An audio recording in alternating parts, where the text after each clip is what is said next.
एक सवाल है, क्या पैसा हमें कंट्रोल करता है या हम पैसे को? अंकुर वारिकू की किताब मेक एपिक मनी ठीक इसी सवाल का जवाब देती है।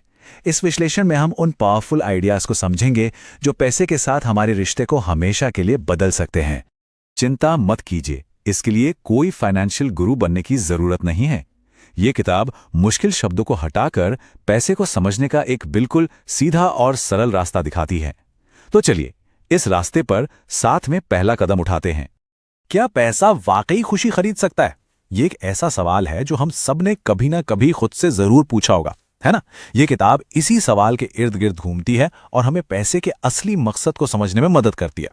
इस एक लाइन में ना एक बहुत बड़ा राज छिपा हुआ है। देखिए, ज्यादातर लोग अपना समय बेचकर पैसा कमाते हैं और हमारा समय लिमिटेड है। लेकिन अमीर लोग ऐसे सिस्टम बनाते हैं जहां उनका पैसा उनके लिए 2400 घंटे काम करता है, तब भी जब वो सो रहे हों। बस यही वो माइंडसेट है जिसे हम आज समझने वाले हैं। तो चलिए, हमारे इस सफर का पहला पड़ाव है पैसे को लेकर हमारी अपनी सोच को ही चैलेंज करना। आखिर पैसे का असली मकसद है क्या? ये आप कह सकते हैं इस किताब का सबसे बड़ा आइडिया है।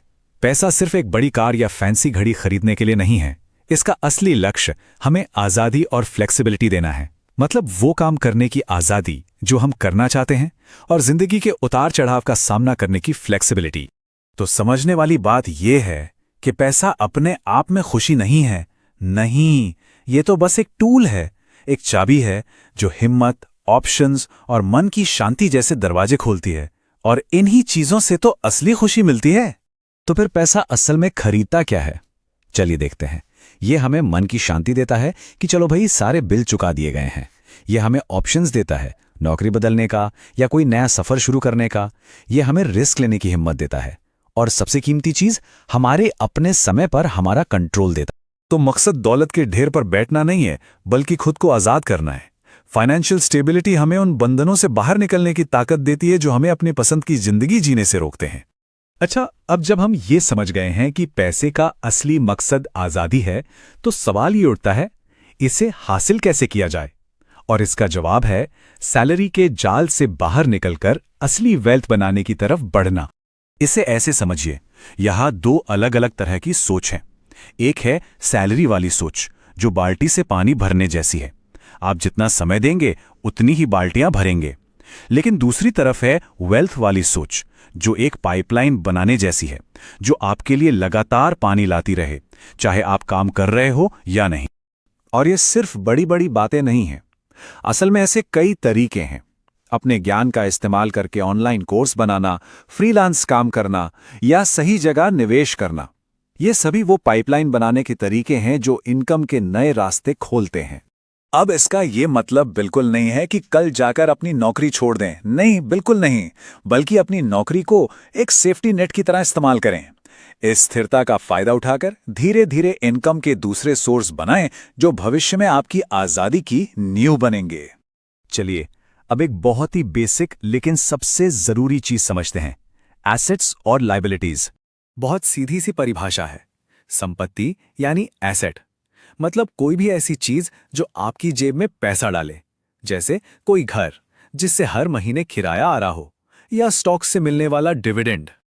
और इसका ठीक उल्टा है देनदारी यानी लायबिलिटी, जो आपकी जेब से पैसा बाहर निकालती है, जैसे कार लोन की ईएमआई या क्रेडिट कार्ड का बिल। अमीर बनने का सारा खेल बस इसी एक अंतर को समझने में छिपा है। एक बहुत दिलचस्प सवाल, क्या आपका घर एक संपत्ति है? जरा सोचिए इस बारे में।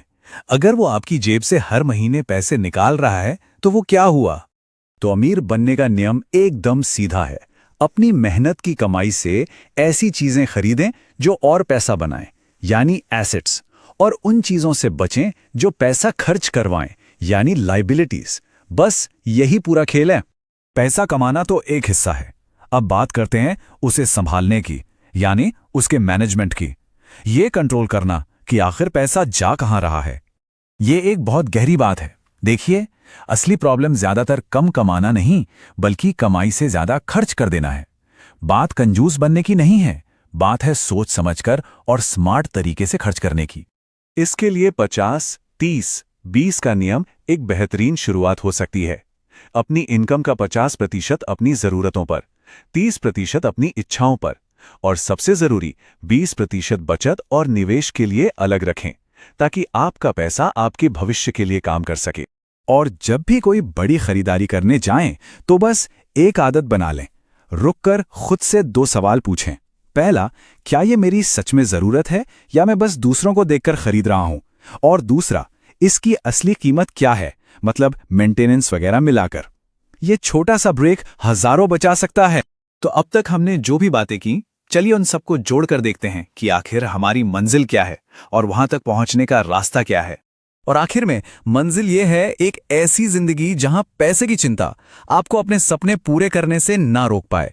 ये सिर्फ अमीर होने के बारे में नहीं है, ये अपनी जिंदगी का कंट्रोल अपने हाथों में लेने के बारे में है, और यही असली आजादी है। तो ये पूरी बातचीत इस एक सवाल पर आकर खत्म होती है।